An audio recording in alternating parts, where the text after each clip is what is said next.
senhoras e senhores, como é que vocês estão? Tudo bom com vocês? Sim, mais uma terça-feira da nossa live do Play, bebê. Sim, senhoras e senhores, e vocês já sabem, né? Após o sinal, diga seu nome e a cidade de onde está falando. Coloque aqui, bebê, nos comentários. Coloca aqui nos comentários de onde é que você fala. Você tá no Play? Você tá por onde? Conte pra mim. Não me diga tudo, não me esconda nada, por favor. Ai. Conte-me. A galera do Ceará tá por aqui. Olha aí, a galera do Ceará já chegou. Patrícia Nogueira tá por aqui também. O sangue de Cristo tem poder. São José do Rio Preto. Boa. A galera de BH tá por aqui também. Ó, Felipe Carneiro tá lá na 01 de plantão. Muito bem, Felipe. Ó, aquela área ali tá toda protegida, bebê. Felipe Carneiro é barril. A galera de Arraiá da Ajuda, Goianésia, Rio de Janeiro, Conceição do Coité, Nova Fátima. Pô, cara, um monte de lugar legal. Olha, Barcelona. Meteram um Barcelona aqui, viu? A rua é, mulher, a rua é. Galera de Timon no Maranhão. Opa, aniversário de Ágata hoje. Parabéns, Ágata, que Deus te abençoe, te guie, te proteja. Natal, Rio Grande do Norte, Simões Filho, Bahia. Boa noite, Yara. Boa noite a galera de Linhares, no Espírito Santo, a galera de Barueri, a galera que tá na UPA de Araci de plantão. Parabéns aí, meu povo, bom play pra vocês. A galera de Aracaju, Sergipe, o qual eu homenageei hoje com calcinha preta. É, sim.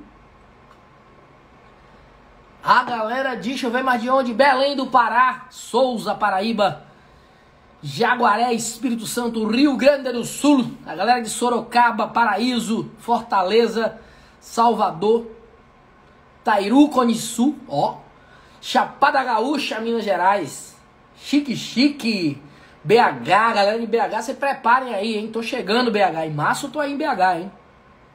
A galera de Redenção, a galera do Piauí, a galera de Iramaia, ó, Iramaia, velho, aqui, ó, pertinho de mim, lá de Maracás. Galera de Tucano, galera de São Paulo, Veracruz, Piauí, Amontada, Divinópolis, eita que é gente, Água Fria, Bahia, Tauá, no Ceará, ei, povo bom, maravilha, galera de Joinville também, João Pinheiro, Remanso, Casa Nova, Centro-Sé, Pilão Arcado, Sobradinho, Rondônia, Aramari. Ei, tá lindo, meu povo, tá lindo a nossa live do Play. Senhoras e senhores, o nosso convite para hoje, lindo e maravilhoso, foi o seguinte. Para quem nunca assistiu uma live do Play, seja muito bem-vindo, tá bom? Que você possa gostar bastante, porque o bicho aqui pega, bebê. Aqui o bicho pega. Aqui é eu e tu e eu, ó. Ah, professor, desativa o comentário. Não.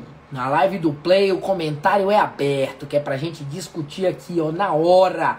A galera de Capim Grosso tá por aqui. A galera de Jiquié, Bahia, meu povo, meus conterrâneos tá por aí. Ô, povo bom. A galera de Bahia, na Paraíba, ó. A Vitória colocou pensando que eu não ia saber falar o nome de Bahia. Eu conheço o Bahia, rapaz. Eu conheço. A galera de Bahia, da Paraíba, do lado, coladinho João Pessoa, ali em Jampa. A galera de Natal, Rio Grande do Norte. A galera de Fortaleza, no meu Ceará. A galera da JF, Serviço em Saúde. Cuida, viu? Cuida que na segunda semana de março estamos aí na JF, Serviço em Saúde, em Fortaleza, no Ceará. Prepara que vai ser pedrada violenta. Bom, dito isso, ou não, aqui agora eu vou ter que fazer uma ressalva especial. Milka Ramayani, a colega que tem mais título, o crânio, a cabeça desse tamanho, a mulher é inteligente demais, essa enfermeira, gente. Vocês não têm ideia da capacidade dessa mulher. Eu sou fã de Milka Ramayani, tá aqui, entrou aqui, ó. Foi colega minha, não sou mulher, colega ainda minha, professora que é excepcional professora. Milka Ramayani, abraço, Milquete, um abraço, minha querida. Um abraço no bebê também, viu? E no patrão também aí, manda um abraço pra todo mundo. Bom, meu povo, dito isto, feitas as singelas homenagens para todas as cidades aí, para a maioria das cidades que a gente tá acompanhando aqui, que a galera tá acompanhando. Hoje a gente discute sobre coisas extremamente importantes. Há pedidos, né? Semana passada eu recebi 3 pedidos. Eu não vou falar que foram muitos pedidos, não. Eu não sou daqueles que diz, ai, a minha caixinha do direct lotou. Não, porra nenhuma. Foi pouca coisa. Foram 3 pessoas. 3 pessoas. 3 pessoas. 3 pessoas me pediram para eu fazer uma live do Play hoje sobre emergências pediátricas. E aí, né, alguns aninhos de sobrevivência, dividindo as trincheiras aí com os colegas, queridos colegas do atendimento pré-hospitalar, eu lembrei de duas situações. Um trauma que eu já contei aqui em outra live do Play, cuja live do Play já está disponível lá para os alunos do Desvendando, tá certo? Um trauma pediátrico que eu atendi. E as lives do Play, pessoal, essas lives do Play, elas são compactadas, agregadas, organizadas e encaminhadas lá para o Desvendando as Emergências, tá bom? Bom, e hoje, né, como eu já fiz uma live do Play sobre o trauma pediátrico, hoje a gente vai falar sobre uma emergência clínica pediátrica. Sim, senhoras e senhores. E aí o povo já fica, ai meu Deus, emergências pediátricas, eu quero saber de vocês, Vocês têm dificuldade de lidar, de atender paciente pediátrico? Me conta aqui nos comentários. Me conta aqui. O que é que vocês... Qual é a primeira sensação? Me diz aí em uma palavra, a primeira palavra que vem na sua cabeça quando diz, ó, é uma emergência pediátrica. Qual é a primeira palavra que vem na sua cabeça? Conta aí.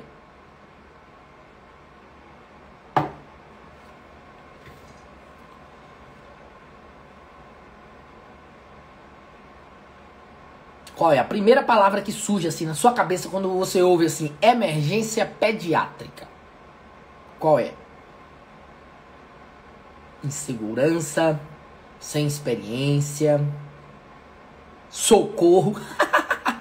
Tati colocou um socorro aqui, desesperado, né, Tati? É isso mesmo. Insegurança. Dosagem. Eita, dosagem foi boa, hein, Áurea? Dosagem. Insegurança, sem experiência, cuidado, ó que legal, gostei do cuidado. Ó, o acompanhante, boa, hidratação, nervosa, medo, tudo minucioso, criança que engole moeda, olha aí que coisa, né? Queimadura, medo, oxigênio, me ajuda, Pai Eterno, é ótimo. Meu Deus, meu Senhor, me ajuda, por favor. Né, aquela coisa. Liga pro SAMU e o SAMU é tu. E aí, faz o quê? Se tu for o SAMU. Intoxicação, acesso, hipotermia. Pais apavorados. Boa, Tânia. Boa, Tânia. Pais apavorados. Acessos. Por aí.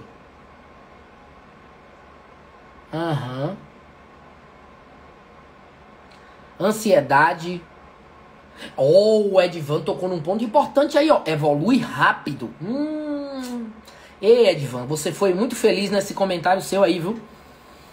Evolui muito rápido. Raíssa também falou aqui, evolução rápida, muito bom. Alguém falou aqui, ó, fisiologia diferente, perfeito, impecável. Choque anafilático, engasgo, medicação, cálculo, por aí, cara, por aí. Tudo isso, definitivamente, é uma realidade na nossa prática diária do atendimento pediátrico. A menos que você trabalhe com pediatria a menos que você já tenha experiência com pediatria, você já tenha as manhas da aranha ali na pediatria, você vai se sentir inseguro, com medo, vai se sentir pouco preparado, não é? Vai ter receio ali do convívio com a família e tudo mais. Normal. Acredite em mim, esse medo, ele não pode te limitar. Esse medo aí, como o Rogerinho falou aqui, ó, misto de medo por pegar poucos casos, dosagem de medicação. Pois é, mas esse medo aí é a hora que você fala, pronto, se eu tô com medo, eu tenho que trabalhar ele. Eu tenho que me deixar mais seguro, mas com medo ainda. Eu confesso pra vocês que ao longo desses tempinhos aí, eu sou de Anitta pra cá, eu sou novinho, mas assim, ao longo desse tempo que eu trabalho em emergência, já atendi algumas situações de pediatria, algumas circunstâncias gravíssimas de pediatria, e o que eu tenho pra dizer pra vocês é, o medo continua. O medo vai continuar, porque o medo é um fator protetor para você não agir com imprudência, com negligência, com imperícia. Esse medo, ele não te limita. Esse medo, ele não te limita. Esse medo, ele te dá responsabilidade, te dá o senso de responsabilidade que você tem naquele momento. Se você deixa esse medo te consumir, o que é que acontece? Você transparece no seu atendimento esse medo e aí, meu querido, tudo vai água abaixo. Você não consegue fazer bem feito. O pai e a mãe tá de olho, você ali ansioso, nervoso, transparecendo ansiedade e medo. Já era, você não passa segurança para ninguém, nem para o paciente, nem para os pais. Toda vez que você estiver diante de um paciente pediátrico, se lembre, você não está atendendo uma pessoa só. Você não está você não está atendendo uma pessoa só. Você está atendendo várias pessoas, os acompanhantes também. Beleza? Beleza? Então, não é acabar com o medo. Não, é trabalhar esse medo para ele não te limitar. Esse medo te dá um senso de responsabilidade muito bom. E isso é importante demais. Agora, ele não pode te limitar, tomar conta da cena e aí você não consegue fazer nada. Beleza? Então, é importante que a gente se lembre. O primeiro bizu da discussão sobre a emergência pediátrica. O primeiro, você não atende um paciente só. Você está atendendo o paciente e os pais dele. Então, haja com o máximo de tranquilidade que você puder. Ah, professor, mas como é que eu adquiro essa tranquilidade? Sabendo o que está fazendo. Sabendo o que está fazendo.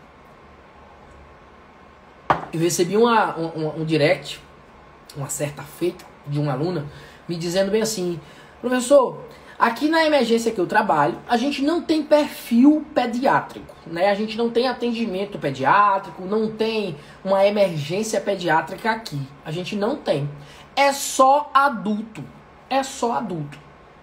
Só que, no meu último plantão, deu entrada uma mãe com um filho com reação anafilática. O menino tinha 6 anos de idade. A gente ia dizer pra mãe que a gente não atende criança ali. Mas aí eu parei tudo e falei, não. É uma emergência, a gente tem que resolver agora. E depois, se possível, transportar, transferir. Mas a emergência a gente tem que atender. Eu agi certo? Eu corro riscos? Aí eu falei bem assim, cara, você correria risco se você orientasse ou desorientasse, né, esses pais a procurar outro lugar com uma criança com um choque anafilático na sua cara. Então, para quem acha que tá livre de atender criança porque trabalha na emergência adulto, para quem acha que tá livre de atender criança porque acha que trabalha num ambulatório, as coisas acontecem. Atendimento pré-hospitalar é tudo que não é hospital, cara. Então, atendimento pré-hospitalar vai acontecer em todo contexto de saúde que não seja um hospital. E você tem que estar preparado para o mínimo, para a mínima avaliação, para a mínima abordagem, para as circunstâncias que causam, que gerem um risco iminente de morte nesse paciente. Beleza? Como o colega falou muito bem aqui. Ah, meu Deus, mas é só diminuir a dose porque, né? É criança, é menor, tem menos peso. Não, gente. Não. Criança não, definitivamente não é um adulto pequeno. Adulto pequeno, gente, é pessoas que têm, né, deficiência de altura, que a gente chamava de anão. Pois é. Beleza? Criança é criança, o metabolismo é outra, a fisiologia é outra, a velocidade é outra. Então, para de achar que criança é adulto pequeno. Beleza? Tranquilo, feito grilo, suave como a nave. Muito bem. Então, ó, eu vou contar o caso para vocês. O caso foi o seguinte. A gente foi acionado 2 da manhã por uma mãe que o seu bebê de 6 anos de idade, né, o seu rapazinho de 6 anos de idade, não estava conseguindo ventilar bem, estava piando muito. Alguém já ouviu falar em piar? Piar? Piar, com R no final. Não é piar com acento agudo no A, não. Piar é criança, lá no Rio Grande do Sul. Tô falando de piar. Já ouviram essa expressão? Sabem o que significa piar? Coloca aqui nos comentários. Sabe o que significa?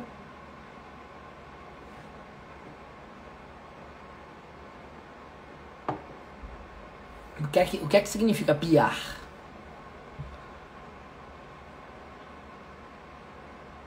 Alguém?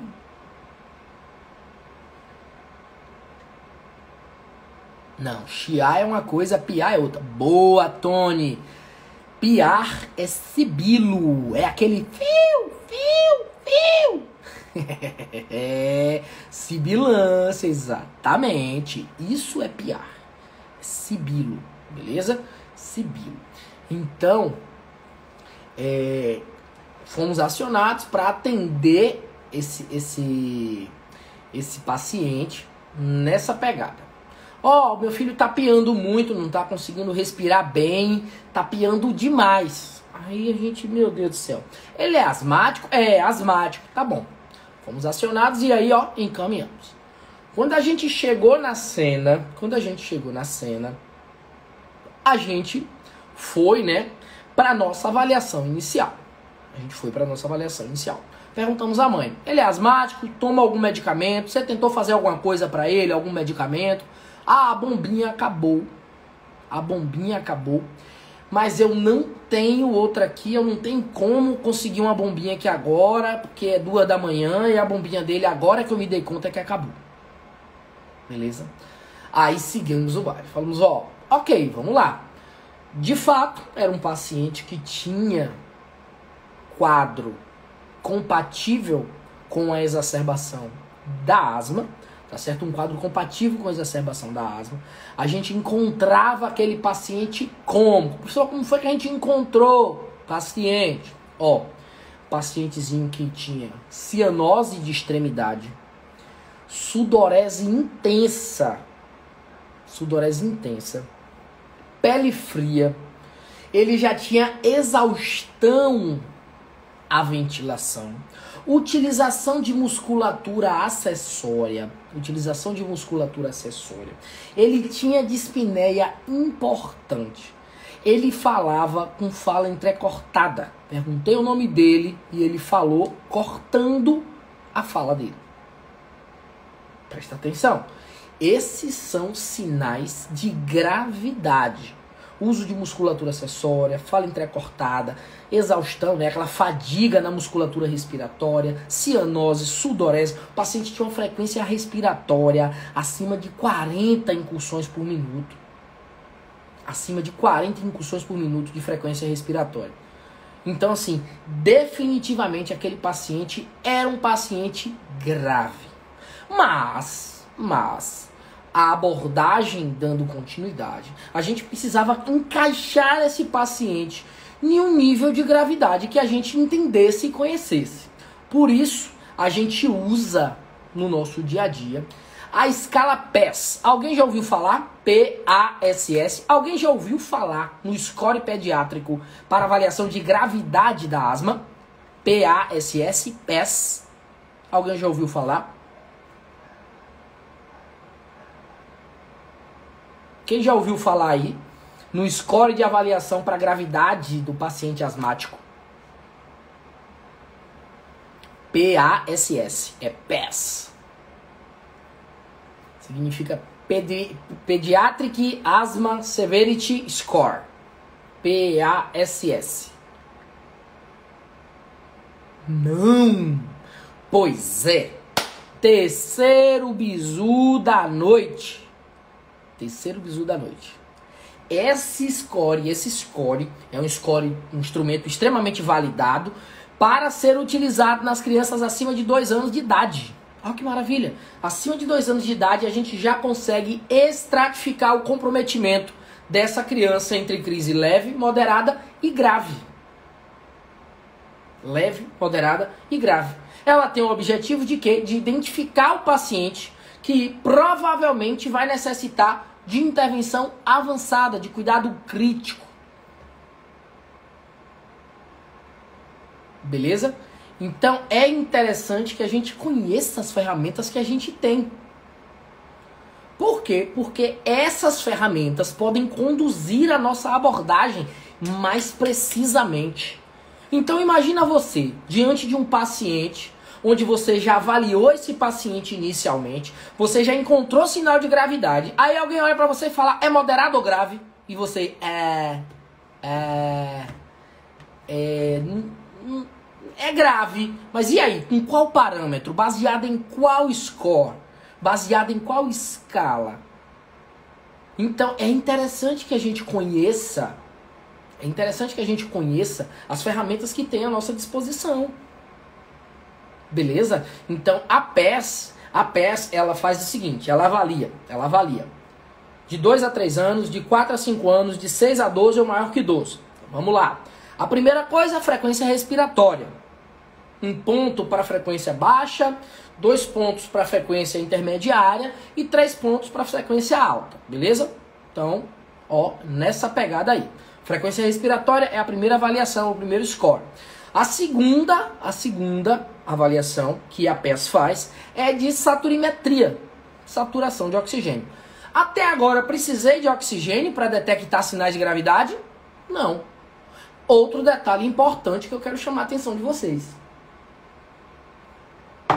Um paciente não necessariamente precisa ter dentro do score, uma saturação. Você pega o paciente que está grave, que tem um distúrbio respiratório grave, esse paciente vai saturar mal. Pode ser que você nem conheça, nem consiga mensurar aquela saturimetria naquele momento, onde o paciente tem pele fria, pegajosa, cianose de extremidade. Beleza? Então a saturimetria, ela é interessante, ela está dentro do score de PES, mas pode ser que não consiga verificar. Porque, bebê, você sabe que paciente crítico, paciente grave, geralmente ele já não te entrega a saturimetria dele. Mas, se você estiver conseguindo avaliar a saturimetria, você consegue encaixar ela na PES saturando acima de 90, 1 pontinho, saturando entre 85 e 90, 2 pontinhos, saturando menos que 85, 3 pontinhos. A terceira avaliação, ausculta pulmonar. Como é que tá essa ausculta? Tá normal? Ou com sibilos ao final da expiração? 1 pontinho. Se tem sibilos expiratórios, 2 pontinhos. Se os sibilos são inspiratórios e expiratórios, ou a ausculta for diminuída, 3 pontinhos. Então perceba que quanto mais pontos, mais grave o paciente é. Presta atenção nisso aí, vá observando. A quarta avaliação que a gente faz do paciente, então, primeira, frequência respiratória, segunda, saturimetria, terceira, ausculta pulmonar, quarta, os sinais de esforço respiratório. Então, como é que eu vou avaliar o sinal de esforço respiratório do meu paciente? Eu vou avaliar 1 ou nenhum sinal de esforço respiratório, 1 pontinho. 2, sinais de esforço respiratório, 2 pontinhos. 3 ou mais sinais de esforço respiratório, 3 pontinhos. Beleza? A quinta avaliação é sobre a dispneia do paciente. A dispneia, como é que tá? Ele tem frase completa? Ele tem murmúrio? Ele balbucia as palavras? Segunda, a frase está incompleta, o choro está curto. Beleza? A terceira, frase curta, monossilábica, grunhindo. Como é que esse paciente está? A dispneia dela tá como? Beleza? Então é importante que a gente avalie dentro do Score PES exatamente isso. Esses 5 parâmetros que a gente precisa avaliar. Quanto maior o score, mais grave o paciente tá. Aí me pergunta, professor, quais são os sinais de esforço respiratório que esse paciente pode me apresentar? Tiragem subdiafragmática, tiragem intercostal, batimento de aleta de nariz, utilização de afundamento de fúrcula, beleza? Tórax abdominal, né? Respiração tóraco-abdominal. Tudo isso são sinais de esforço respiratório, de utilização da musculatura acessória. A partir desse momento, quando você tem um PES menor ou igual que 7, é leve. De 8 a 11, moderada. Acima de 12, é grave. Ponto. PES maior ou igual que 12, grave o paciente, bebê. Grave o paciente. Para os pacientes graves, a gente resgata a nossa avaliação e pensa, ó, se eu estou com um paciente pediátrico e ele tem uma exacerbação asmática grave, vou pegar esse paciente e vou atender de forma mais criteriosa, mais precisa, mais invasiva, mais intensiva. Beleza? Então, o que é que a gente avalia? Inicialmente, ABCDE do paciente vivo. Quem perdeu aqui as lives de ABCDE do paciente vivo, vale a pena, viu? Corre no feed depois e dá uma olhada, porque é extremamente importante que a gente avalie. Muito bom. Outro detalhe extremamente importante é, a partir do momento que você sabe que o paciente é grave, o que fazer? O que é que mata mais rápido aquele paciente? É a partir daí que você começa a atender. Então, o que é que mata mais rápido? A hipóxia. Pronto, então vamos tratar a hipóxia. Pronto, o que é que eu preciso agora? Vamos lá, vamos broncodilatar esse paciente. Com o que? Eu vou dilatar esse paciente com beta-2 agonista, de preferência de curta. Beleza? Professor, quais são os beta-2 agonistas de curta que a gente conhece, que tem por aí no nosso mundo? Pronto. Os beta-2 agonistas de curta que a gente tem por aqui no nosso mundo é o salbutamol, mais conhecido como Aerolin, e ou o fenoterol, mais conhecido como Berotec. Beleza? Essas são as duas possibilidades de beta-2 agonistas que a gente tem. Beleza? Especialmente salbutamol. Salbutamol é uma excelente possibilidade, é uma excelente ferramenta. Infelizmente, no atendimento pré-hospitalar, a gente não tem o salbutamol em spray. No meu, onde eu trabalho. Pode ser que em alguns outros lugares tenha. Mas esse salbutamol será utilizado como abordagem de resgate. Para tirar esse paciente, daquela circunstância grave que ele se encontra. Porque se a hemodinâmica do paciente começar a deteriorar e o salbutamol ou o fenoterol não estiver surtindo o efeito desejado, esse paciente vai precisar ser entubado. Porque o processo de hipóxia já está acontecendo. É característica cabal da asma, jogar o paciente lá embaixo para ele não conseguir ventilar. É uma inflamação crônica. Então esse paciente tem uma hiperresponsividade, uma limitação do fluxo aéreo, e isso vai trazer esse paciente para a gravidade. A hemodinâmica vai, descer a ladeira. E você sabe qual é o principal erro da abordagem da asmática? Você sabe qual é o principal erro da emergência? A subdose. Muita gente faz subdose da abordagem com os beta-2. Muita gente. É tenso demais. Porque, cara, os medicamentos eles têm efeito adverso, como todo medicamento tem efeito adverso. A gente sabe quais são os efeitos adversos que o paciente pode apresentar. A gente tem como controlar isso, tem como mensurar isso. E mesmo assim o pessoal faz subdose. Então é importante que a gente pense que, independente do dispositivo que a gente for utilizar, se Aerolin spray, se vou utilizar com inalação, né, com micronebulizador, independente da situação que a gente for utilizar, que não seja subdose. Tem paciente que precisa de até 10 pushes, cara. A dose recomendada é de 2 a 4 jatos. De salbutamol. Tem paciente que precisa de 10 para sair da crise grave. Tem paciente que precisa de muito. A dose máxima é 10. Mas tem paciente que precisa das 10 doses para conseguir broncodilatar alguma coisa, abrir um pouco o fluxo para respirar. Beleza? Então é muito criterioso que a gente não fique atrás de, meu Deus, eu tenho que fazer pouquinho. Não vai adiantar. Esse paciente vai piorar a hemodinâmica e vai parar. Então, se você detecta um paciente grave, Não faz sentido usar uma dose de salbutamol baseado no peso do paciente. O paciente é grave, a dose é fixa, cara pálida. É de 2 a 4 jatos. Beleza, tranquilo. Tem paciente que precisa de mais e você não pode negar isso ao paciente. Beleza? Pode repetir, professor, essa dose de ataque? Pode. Esse ataque pode ser repetido caso esse paciente não tenha obtido o efeito esperado. Então vamos ajustar a dose, vamos buscar otimizar a terapia. Professor, posso fazer mais alguma coisa? Pode sim. Qual é a causa da exacerbação? Qual é a causa da exacerbação?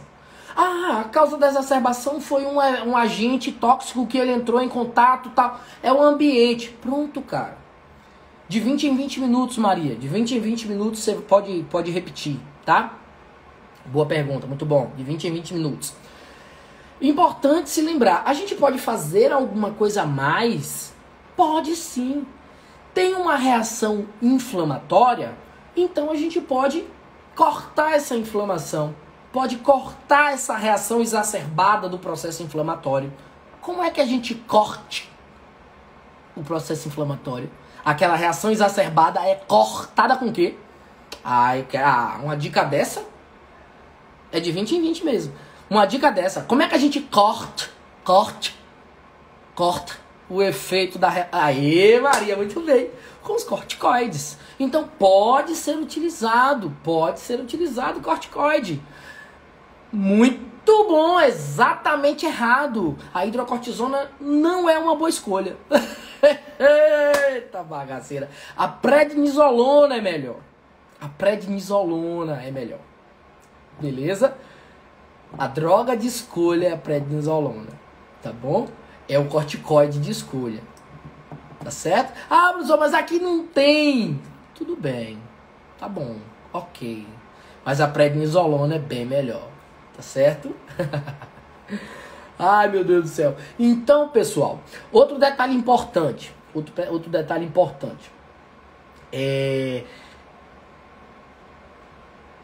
Não, o contrário, viu? Ju Dourado, é o contrário. A prednisolona, ela é a droga de primeira escolha. E não quando não tem hidrocortisona. A hidrocortisona que entra lá embaixo. Beleza?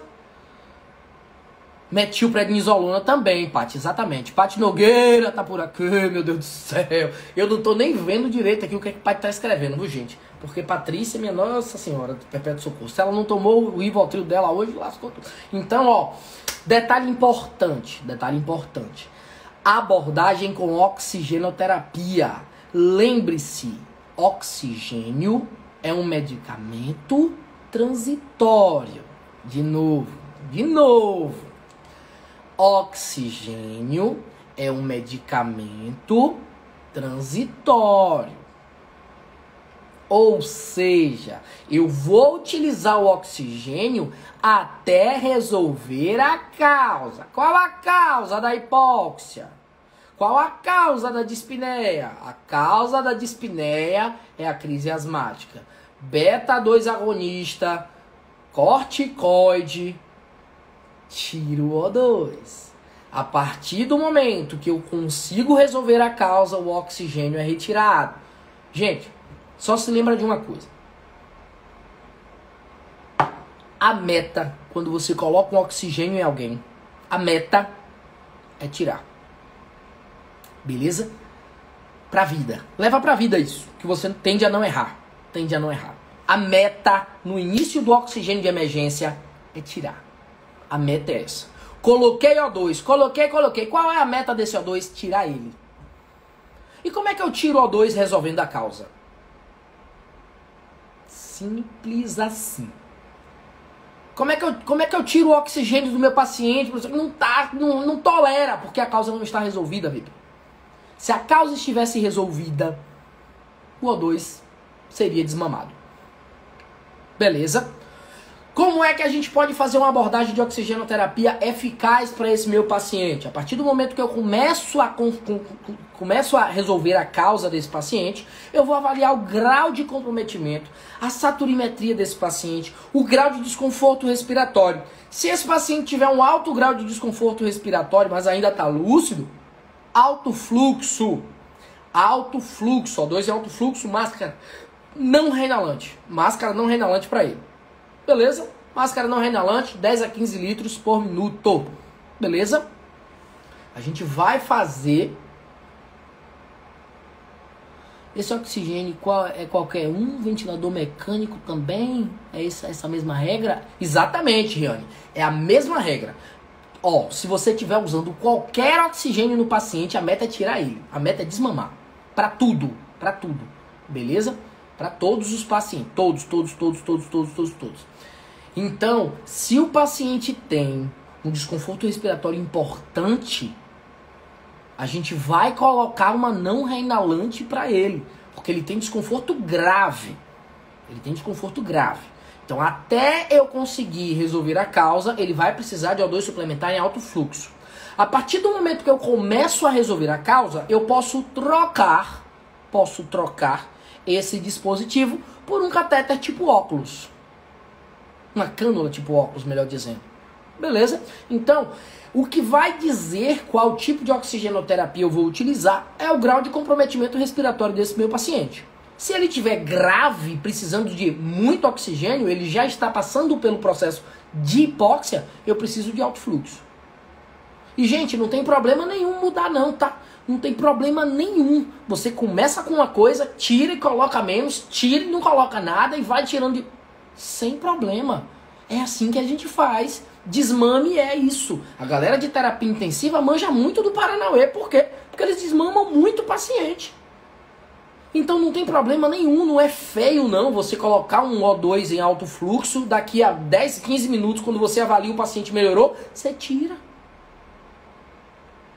Coloca um catéterzinho nasal e deixa o pau quebrar. Tira, vai diminuindo ó, de 6 litros, 5 litros, 4 litros, 3 litros, 2 litros, arranca aquele catéter dali. A meta da oxigenoterapia é retirá-la. Beleza? Tranquilo, feito grilo, suave como a nave. Sacaram essa pegada aí? Então, ai professor, tem uma oxigenação, tem uma saturação de busca de melhor. O ideal é que esse paciente sature acima de 92. Agora, você tem que resolver a causa para ele conseguir saturar acima de 92. Você tem que resolver a causa.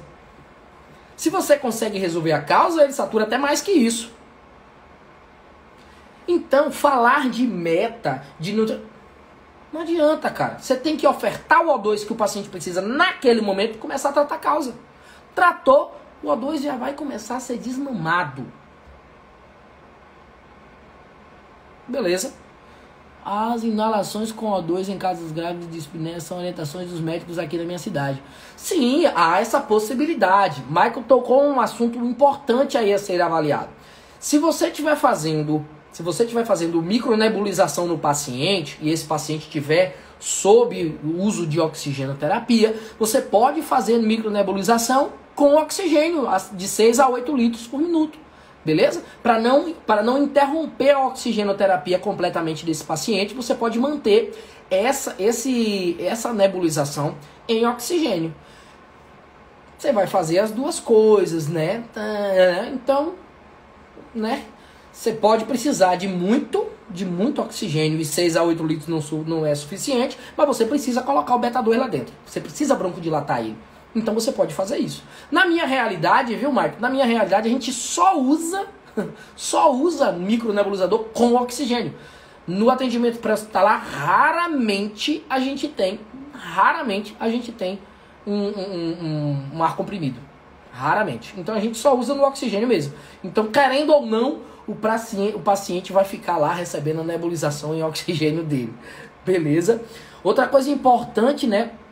São as abordagens que a gente fala, né, da prednisolona. O pessoal tá perguntando aí sobre dosagem, ó. A prednisolona, ela vai ser utilizada, tá certo? De 1 a 2 mg quilo por dia, no máximo de 60 mg, tá certo? Ah, não tem, professor. A hidrocortisona, como é? A hidrocortisona é de 2 a 4 mg quilo por dose. De 4 a 6 horas, isso o médico que vai prescrever pra gente. Beleza? Então não tem problema nenhum. Deixa eu ver aqui, Marcão tá aqui, Marcos Dória, parceiraço, tá por aqui, meu irmão, show de bola. Marcão falou aqui, ó, gente, auscultem os seus pacientes. Gente, pelo amor de Deus, né? Isso aí tá mais que batido, não faz nem sentido mais um enfermeiro que trabalha na emergência não saber escutar. Ah, o técnico que trabalha na emergência vai saber escutar? Tem que saber escutar, cara. Não tem nem pra onde correr. Não tem nem pra onde correr. Tem que saber escutar. Não tem como. Beleza? Não tem como. Dexa. Pronto. A dexametasona, ela pode ser feita também, tá certo? De 0,3 a 1,7 mg por quilo. Dose única, tá certo? Via intramuscular. Ou via oral 0,6 mg por quilo. 0,6 mg por quilo. Uma vez por dia, durante 1 ou 2 dias. Beleza? De novo, dexametasona intramuscular, 0,3 a 1,7 mg a quilo, uma dose só, dose única, ou 0,6 mg por quilo. Beleza? Tranquilo? Sigamos o bairro. Então, outro agente anticolinérgico, um agente anticolinérgico também, importante, né, que entra aí na seara do, se eu vou fazer uma broncodilatação no meu paciente, é interessante que eu use um anticolinérgico associado a um beta-2. Qual anticolinérgico? Alguém sabe? Coloca aqui dentro. Qual é o agente anticolinérgico que a gente usa junto com beta-2? Bota aqui dentro, da caixinha do comentário.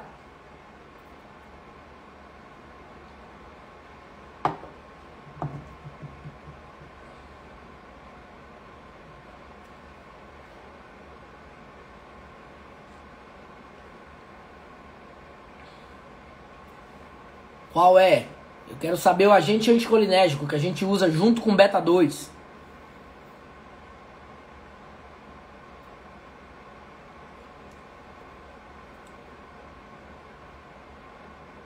Aê, ela mesma, Atrovente, né, que é o hipatrópio, brometo de hipatrópio, isso aí, Atrovente.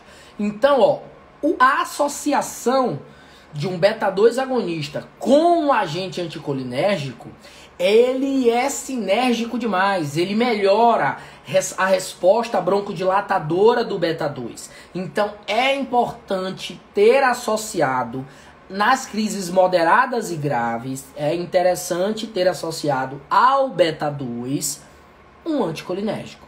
O de escolha, o hipatrópio. Beleza? O Atrovente. Tá bom? Então é interessante que a gente utilize. Como é? Se você vai fazer via spray, de 4 a 8 jatos do anticolinérgico. Tá bom?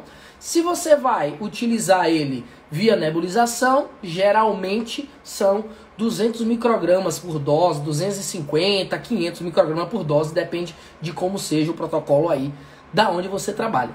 Beleza? Mas lembrar que, nos casos leves, o beta-2 já vai resolver sozinho. Agora, nos casos moderados e graves, é importante a associação do anticolinérgico também. Beleza? Muito bom.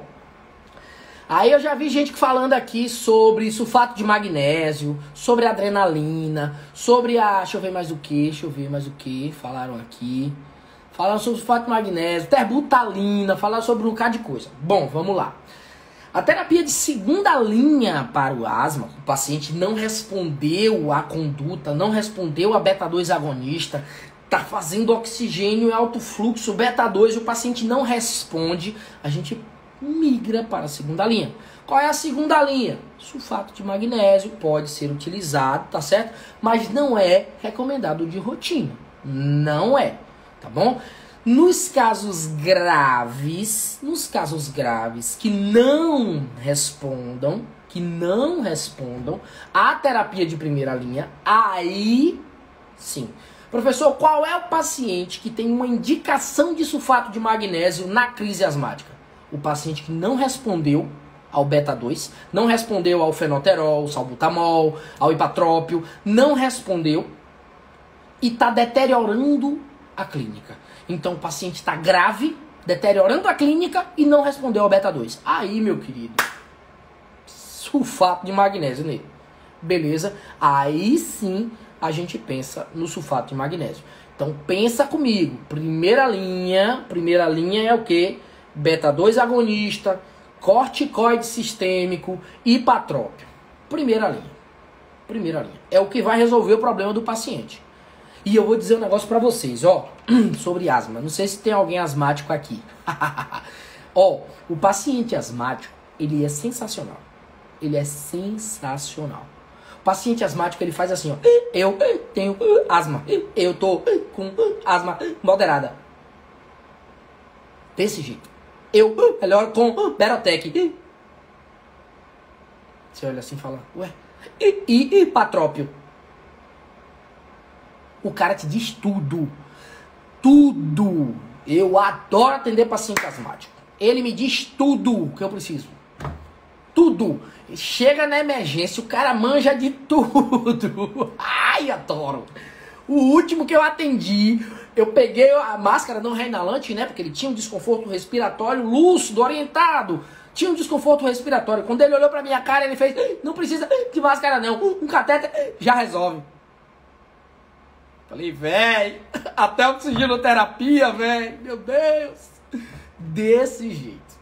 Desse jeito. Então o paciente é excepcional. Eu adoro atender paciente vítima de asma.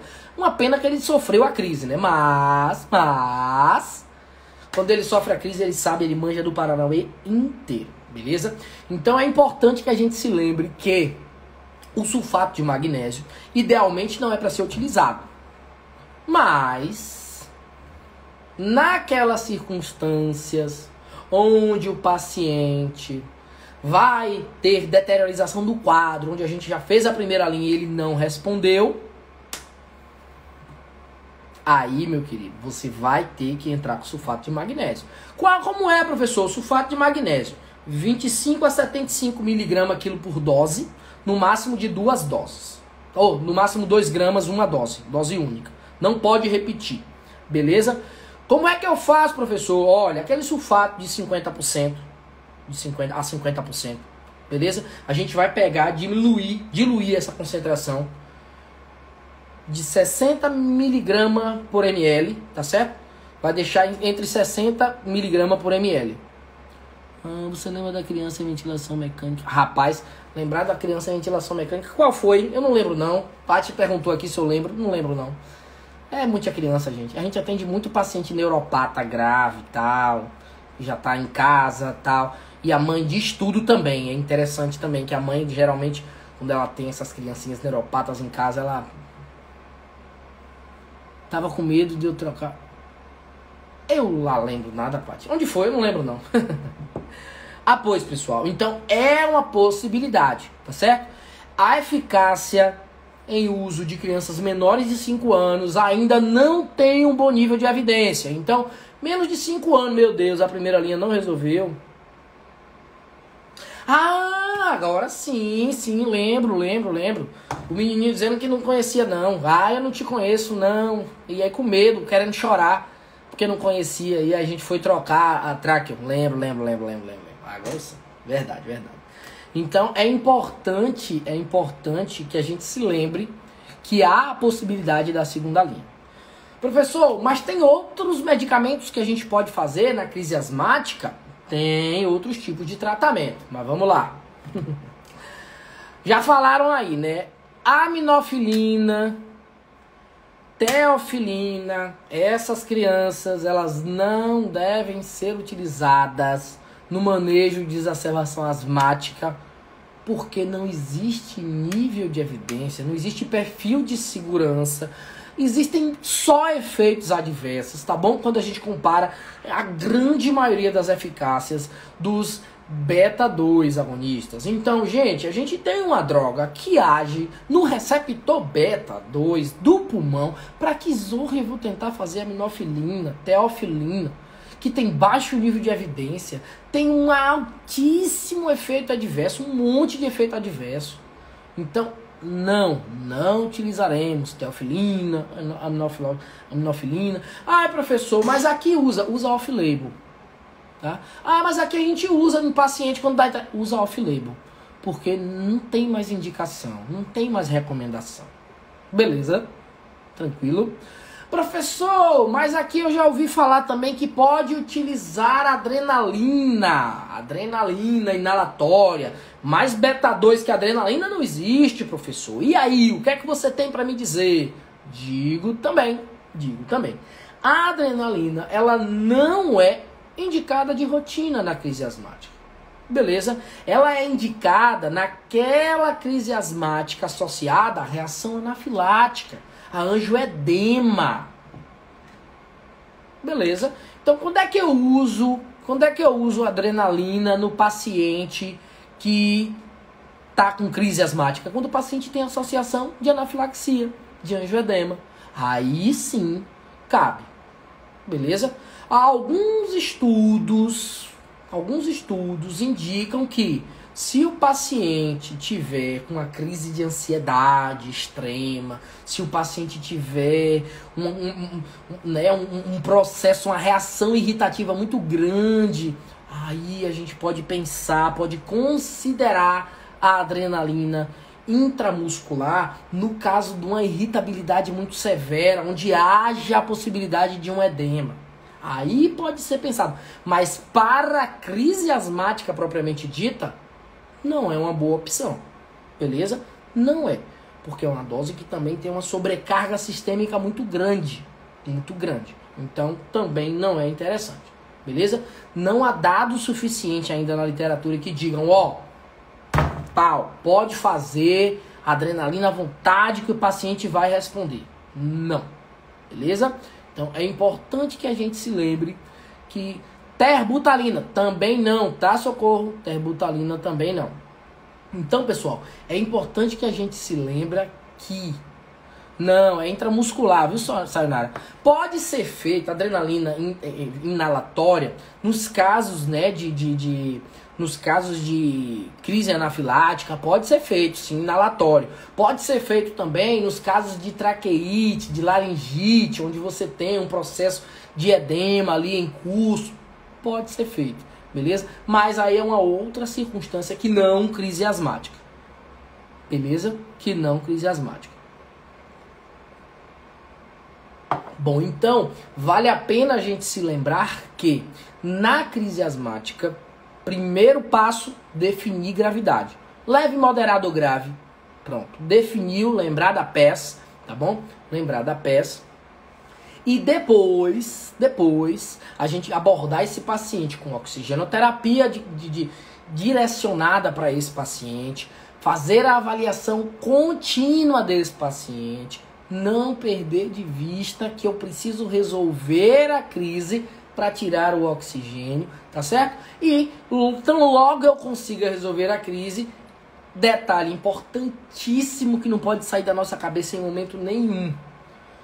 Todo paciente que dá entrada na emergência com crise asmática, todo paciente que dá entrada na emergência com crise asmática, ele precisa sair da emergência. A alta dele da emergência tem que ser com beta-2 prescrito. Então, sugeria ao colega médico que dá alta médica, né? Porque a alta médica é o médico que dá. A alta hospitalar, o enfermeiro dá, todo mundo avalia, todo mundo escreve, todo mundo dá alta. Então, se você está diante de um paciente que tem crise asmática, procure saber se ele tem beta-2 prescrito para ele. Em casa.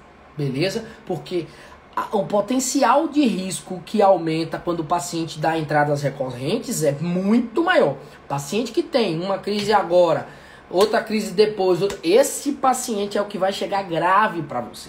Se você está atendendo agora o paciente grave, significa que ele já deu entrada algumas outras vezes, significa que ele já foi internado em terapia intensiva, pode significar que ele já tenha sido entubado por conta da exacerbação da asma. Então é importante que a gente se encontre dentro do aspecto da alta no momento desse paciente. Sair, voltar para casa, tô bem, graças a Deus melhorei. Você tem beta-2 prescrito para você? Você tem bombinha? Como é que funciona lá? Ah, não tenho não.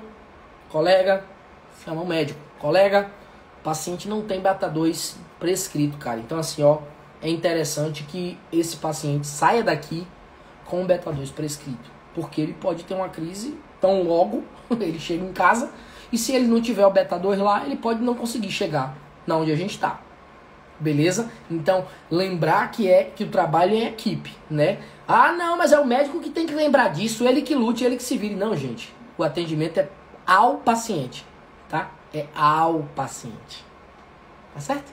Ao paciente. Então, se você está inserido no atendimento, o atendimento é inserido como um todo. E não custa absolutamente nada você delegar, né, a função ao colega que está ali, prescritor, para dizer, ó, colega, manda brasa, viu? Prescreve aí um salbutamol para esse rapaz que ele não tem em casa. Se ele tem asma, ele precisa de um beta-2 para levar para casa. Beleza? Tranquilo? Importante demais isso, gente. Importante demais. Não se esqueçam não, pelo amor de Deus. Pelo amor de nosso Senhor Jesus Cristo. Para fechar com chave de ouro, vale um destaque. Anota aí. Registra, porque isso é importante pra caramba. Professor, eu tenho aqui sob o meu domínio salbutamol endovenoso. É uma boa? O que é que vocês acham? Coloca aqui. Salbutamol endovenoso. É uma boa? Coloca aqui.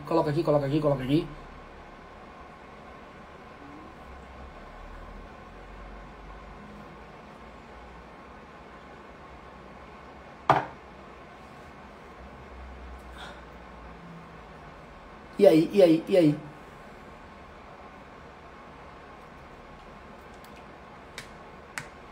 É uma boa escolha, salbutamol endovenoso.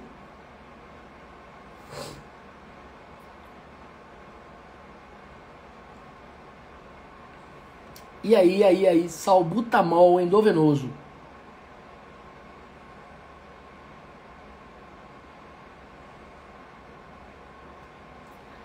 Definitivamente não. Beleza. Professor, qual é a recomendação de salbutamol endovenoso? Só tem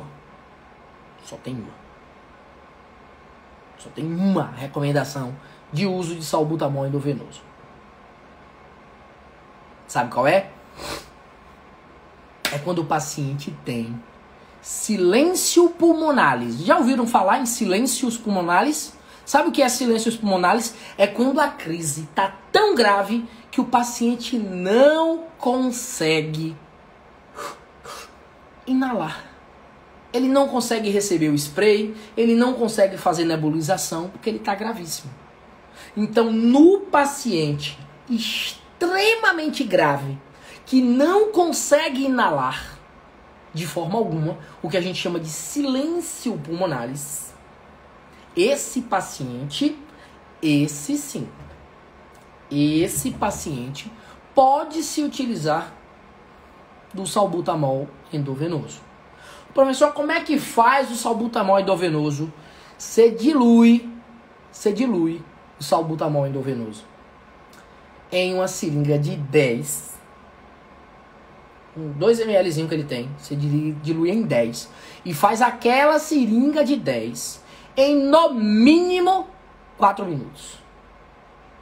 Em no mínimo 4 minutos. Salbutamol venoso feito rápido. Ai, meu Deus, é pra matar o paciente. O cara voa, o cara salta, pula, grita, esperneia. As reações adversas do salbutamol endovenoso são muito grandes, muito altas, muito sinistras. Porque são endovenosas, né, bebê? Endovenoso é papu, a reação adversa vem de uma vez. Então, se o paciente não tem capacidade de fazer inalação, de fazer o segurar do jato, tá bom? Do beta-2, eu vou utilizar o salbutamol venoso. Só nessas situações. Para todas as outras situações, salbutamol venoso não é indicado na crise asmática, porque o efeito adverso dele é muito potente em relação à capacidade de conversão daquela situação asmática. Beleza? Ficou claro aí? Acho que perguntaram aqui em cima se a prednisolona continua em casa. Continua de 3 a 5 dias, tá bom? Nos casos de leve a moderado, 3 a 5 dias da prednisolona já é mais que suficiente. Beleza? Pois é. Ele é muito forte, o endovenoso. Ele é muito forte para muito pouca ação do que a gente quer. Beleza? Estão perguntando se pode diluir em soro de 100. Não, não pode. Não adianta. Vai demorar demais para fazer. A gente tem que fazer no máximo 4 minutos, no mínimo em 4 minutinhos ali, mas tem que fazer a droga, né? Em 100 vai demorar demais. Beleza?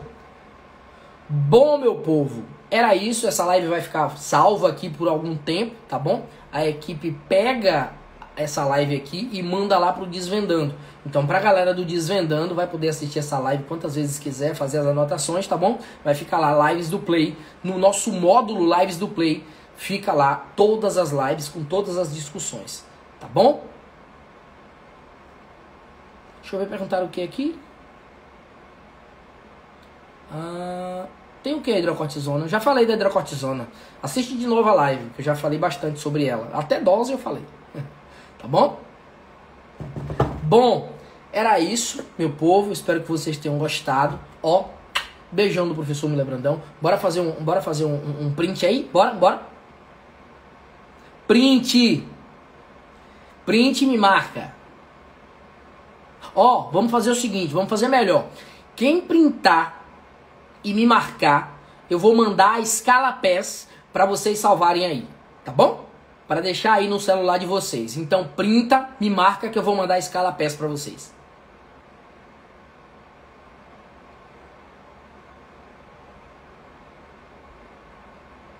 Printaram? Conseguiram printar? Isso!